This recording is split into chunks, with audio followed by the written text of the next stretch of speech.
Bismillahirrahmanirrahim. Assalamualaikum warahmatullahi wabarakatuh.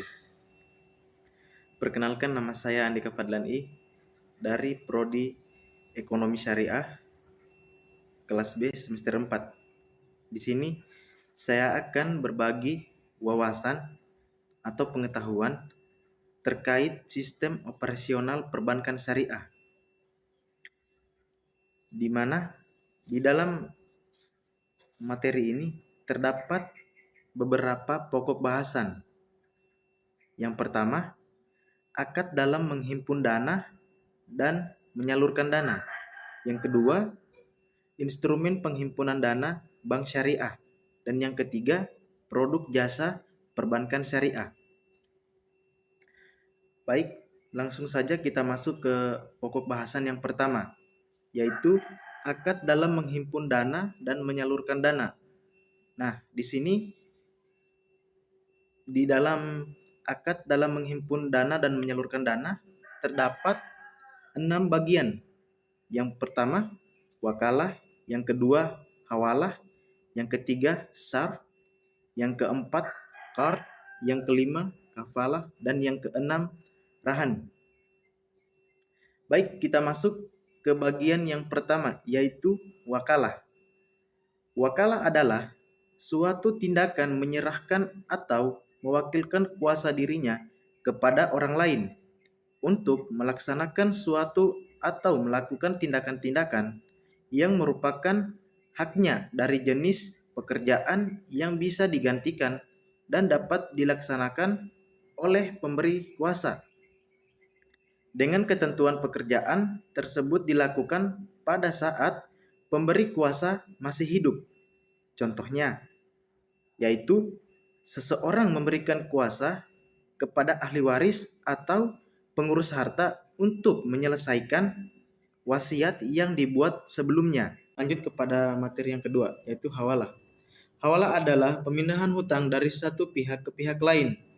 Dalam konteks keuangan, hawalah adalah mekanisme transfer dana atau pembayaran antara dua pihak, di mana pihak pertama memberikan hutangnya kepada pihak kedua dan kemudian pihak kedua membayar hutang tersebut kepada pihak ketiga.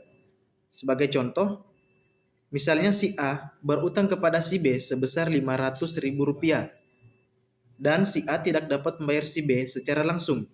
Maka si A meminta bantuan kepada si C untuk melakukan hawalah. Si C setuju untuk membayar si B sebesar Rp500.000 atas nama si A dan kemudian menagih si A sebesar Rp500.000 beserta biaya jasa hawalah yang telah disepakati sebelumnya. Dalam hal ini, si C berperan sebagai perantara yang memindahkan kewajiban si A kepada si B. Lanjut ke materi yang ketiga, yaitu akad sarf. Akad sarf adalah salah satu jenis akad yang dikenal dalam hukum Islam yang berarti akad tukar, menukar antara dua jenis mata uang yang berbeda. Dalam akad sarf, kedua belah pihak harus setuju mengenai jumlah dan jenis mata uang yang akan ditukar. Akad ini biasanya digunakan dalam konteks perdagangan internasional, seperti ketika seseorang ingin membeli atau menjual barang dengan menggunakan mata uang yang berbeda dengan mata uang yang dimilikinya. Contoh, si Ali ingin membeli barang dari Amerika Serikat senilai $1.000 Amerika Serikat dan ia membayar dengan menggunakan mata uang rupiah Indonesia. Karena perbedaan mata uang yang digunakan, Ali dapat melakukan transaksi akad sarf untuk membeli dolar Amerika Serikat dari pihak yang bersedia menjual dolar Amerika Serikat dengan kurs yang disepakati. Setelah mendapatkan dolar Amerika Serikat yang dibutuhkan, Ali kemudian melakukan pembayaran dengan rupiah sesuai dengan kurs yang disepakati. Lanjut ke materi keempat, yaitu akad qard. Akad qard merupakan suatu perjanjian dalam hukum Islam yang mengatur pemberian pinjaman. Akad qard dilakukan antara dua pihak, yaitu pihak yang memberikan pinjaman dan pihak yang menerima pinjaman. Dalam akad qard, pemberi pinjaman memberikan sejumlah uang atau barang kepada peminjam dengan syarat khusus harus dikembalikan dengan jumlah yang sama atau barang yang sejenis dalam waktu yang telah disepakati. Contoh, si Ahmad meminjam uang sebesar 5 juta rupiah dari temannya si Faisal untuk membayar biaya pernikahan. Keduanya sepakat untuk melakukan akad kard dan mengatur waktu pengembalian selama 1 bulan. Setelah 1 bulan berlalu, Ahmad mengembalikan uang sebesar 5 juta kepada Faisal tanpa memberikan imbalan atau manfaat apapun. Lanjut materi kelima, kafalah. Kafalah adalah akad atau perjanjian dalam hukum Islam yang mengatur tanggung jawab seseorang untuk menjamin atau menanggung kewajiban orang lain dalam suatu transaksi atau kontrak. Dalam akad kafalah, orang yang menanggung kewajiban atau tanggung jawab tersebut disebut sebagai kafil, sedangkan orang yang diberi tanggung jawab atau yang harus dipertanggungjawabkan disebut sebagai mukafil. Contoh,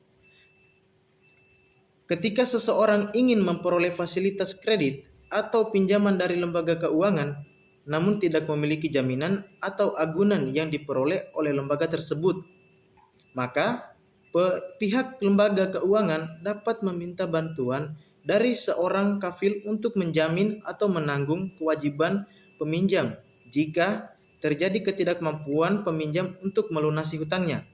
Baik, lanjut ke materi ke-6, yaitu rahan. Rahan adalah salah satu jenis jaminan dalam hukum Islam yang dikenal sebagai agunan atau jaminan yang diberikan oleh peminjam pada pemberi pinjaman sebagai jaminan pembayaran utang atau kewajiban tertentu. Dalam konteks rahan, pemberi pinjaman dapat menahan agunan atau jaminan tersebut sampai peminjam melunasi utang atau kewajibannya. Contoh, ketika seorang ingin meminjam uang dari pemberi pinjaman dan pemberi pinjaman meminta jaminan berupa agunan seperti tanah, bangunan, kendaraan, atau barang berharga lainnya sebagai syarat untuk memberikan pinjaman tersebut. Jika peminjam tidak dapat membayar utangnya tepat waktu, maka pemberi pinjaman dapat menahan agunan tersebut sebagai jaminan sampai utang tersebut dilunasi. Baik, lanjut ke pokok bahasan yang kedua, yaitu instrumen penghimpunan dana bank syariah. Di sini instrumen penghimpunan dana bank syariah terbagi menjadi 3 bagian. Yang pertama, giro syariah. Giro syariah adalah salah satu jenis produk perbankan syariah yang digunakan untuk memfasilitasi transaksi keuangan secara elektronik antara nasabah dan bank. Yang kedua, deposito syariah. Deposito syariah adalah salah satu produk perbankan syariah yang mirip dengan deposito konvensional. Namun, berdasarkan prinsip-prinsip syariah, deposito syariah juga dikenal sebagai sebutan mudharabah deposito. Yang ketiga, tabungan syariah. Tabungan syariah adalah produk perbankan syariah yang mirip dengan tabungan konvensional.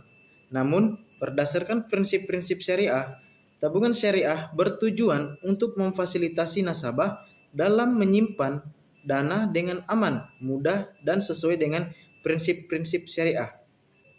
Lanjut ke pokok bahasan yang ketiga, yaitu produk jasa perbankan syariah. Terbagi menjadi 4 bagian. Yang pertama, transfer. Transfer adalah proses pengiriman dana dari satu rekening ke rekening lainnya yang dilakukan melalui bank atau lembaga keuangan lainnya.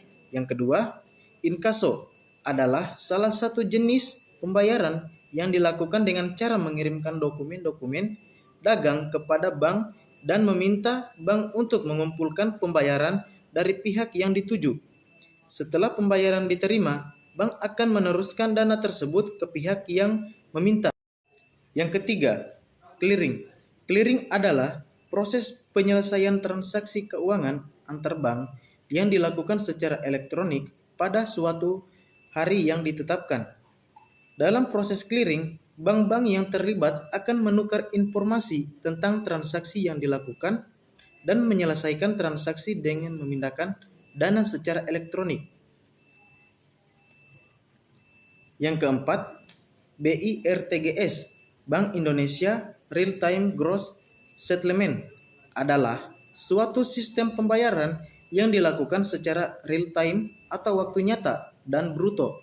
Artinya, setiap transaksi dilakukan satu per satu tanpa pengelompokan dengan transaksi lainnya.